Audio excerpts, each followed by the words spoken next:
You're listening to the Veterans on Fire podcast. I'm your host, Matt Strickland. And this is the place to receive actionable insights and advice for veterans by veterans on how to build a lifestyle you want during and after military service. We will be talking about building a real estate portfolio, financing options, budgeting advice, credit score building, and much, much more. Half a day, and welcome to another episode of the Veterans on Fire podcast. Super excited for today's episode. We are taking a step back from the real estate and VA world because this show is not just about that. It is Veterans on Fire, financial independence, retire early. So we got to talk about some stuff other than real estate. Today, we're going to be talking about credit and credit building. What is credit and why do you need it? So pretty cool. A lot of this kind of stuff I never really learned until I was much older. Some of these things are kind of a secret, and there's some generational tips in here that can really help benefit everyone in your family, you know, whether you have good credit, bad credit, or no credit. So what is credit, right? Credit's like our ability to borrow with the knowledge that we're going to pay back something in the future, right? So you get a loan, you get a credit card, you get a car, you get a house, whatever it is, they check your credit report. Now, the first thing that you should always do is check your own credit report. How do you check your own credit report? Yeah, there's all these places out there, whether they're legit or gimmicks, that offer credit monitoring. You know, there's Credit Karma, there's freecreditreport.com, all these different places where you can check stuff. But all those are commercial sites that are businesses that are designed to make money. The only one that is the government-sponsored agency is annualcreditreport.com. Once a year from each agency, so that's Experian, TransUnion, and Equifax, you can go on to annualcreditreport.com and pull down your credit report for free from each one of those credit bureaus. So you split the year up into 4-month sections. 4 months, 4 months, 4 months. First one, check Experian. Second one, check Equifax. Third one, check TransUnion. And you just keep repeating.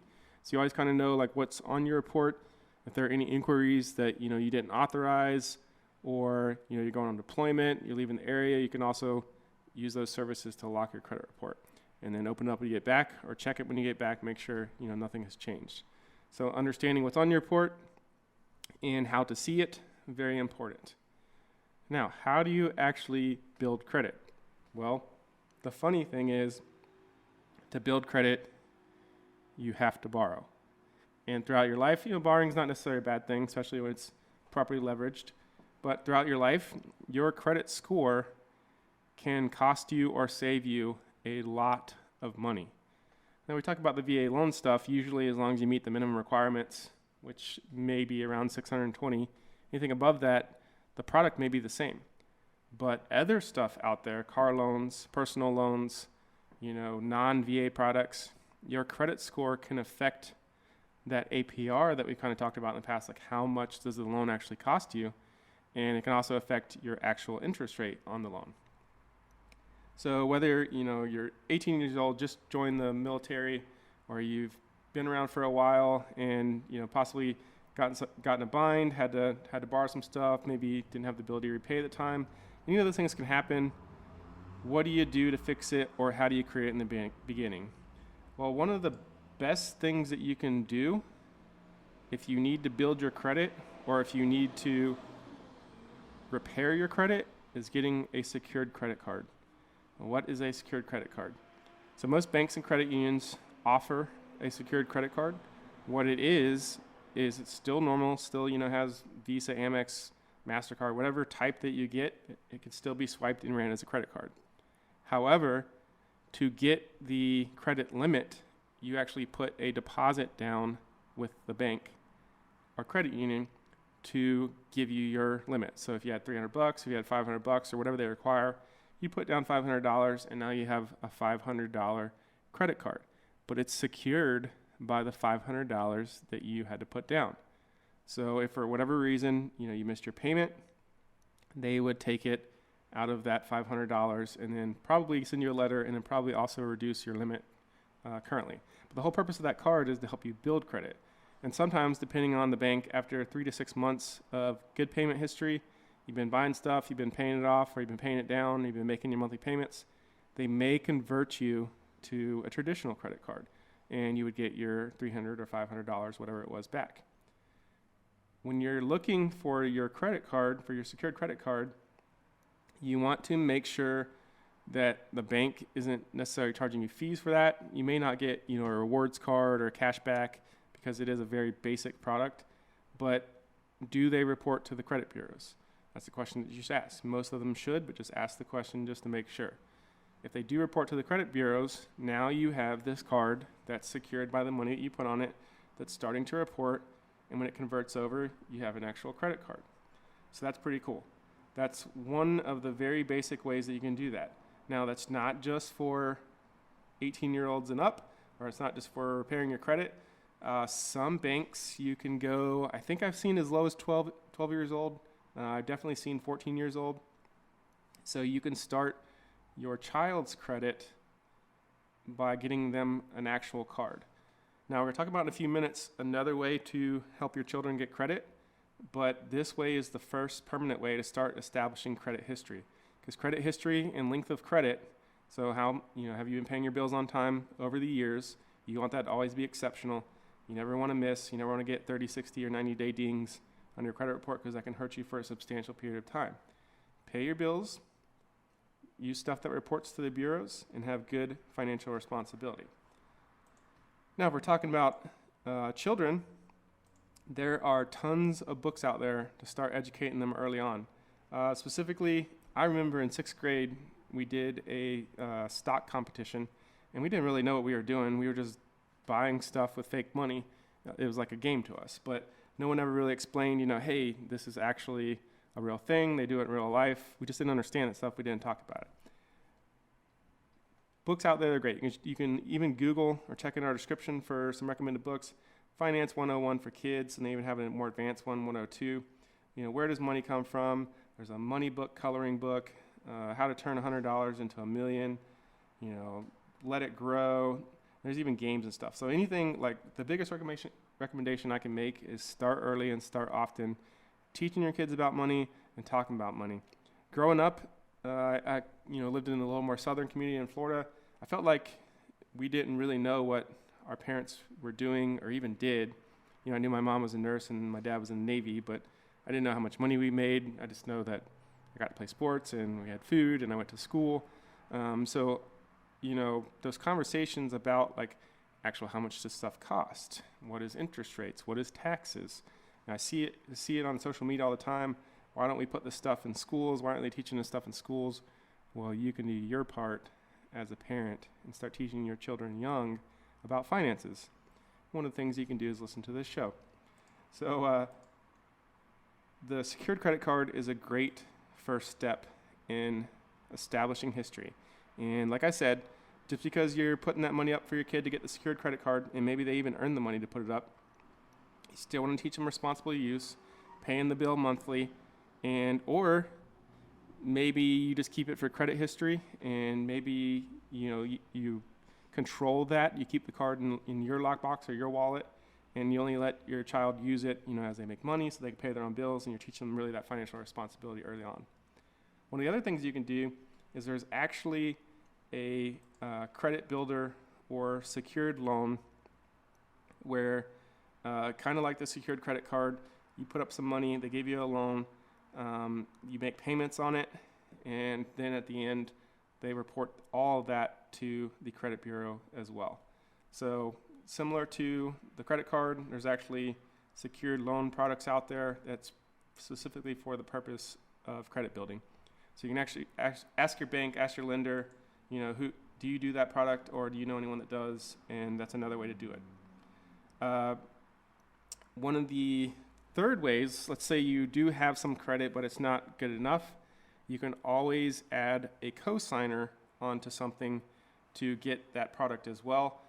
Just understanding that cosigner probably is responsible for it just as much as you are, so they'd have to understand what it is they're cosigning for. That could be, a parent, grandparent, family, friend. Doesn't really matter usually, but that can help you, and it's going to go on both your credit reports. So I would assume they're going to make sure that you pay the bill. But another good way to get something is to have a cosigner. Now, here is a tricky one that not a lot of people know, and this specifically helps you on credit length of history for your credit report. So how many years? So I think right now, even as long as I've been doing stuff, I only have like 15 years of credit history, which in the scheme of things, they still don't consider that much. I think it considers exceptional credit history for length at 25 years. My wife and I have always had a competition on who can have the best credit score, and she always seems to beat me out. And apples to apples, we're very similar. A lot of our stuff is together, but her length of history is over 30 years. That's not to say that she's had a credit card, since she was a couple years old, but she is an authorized user on her parents' account on their oldest credit card. So on her report, that transitions over to show that she has had an open credit card with exceptional payment history for over 30 years. Now, the reason I said in step one was to do the secured card immediately to establish the actual history for your kid or friend or you or whoever it is because that authorized user one, if you get removed as an authorized user from that account, all of that goes away. So it's kind of almost like a temporary pad that you're propping someone up on while you teach them to get their own credit.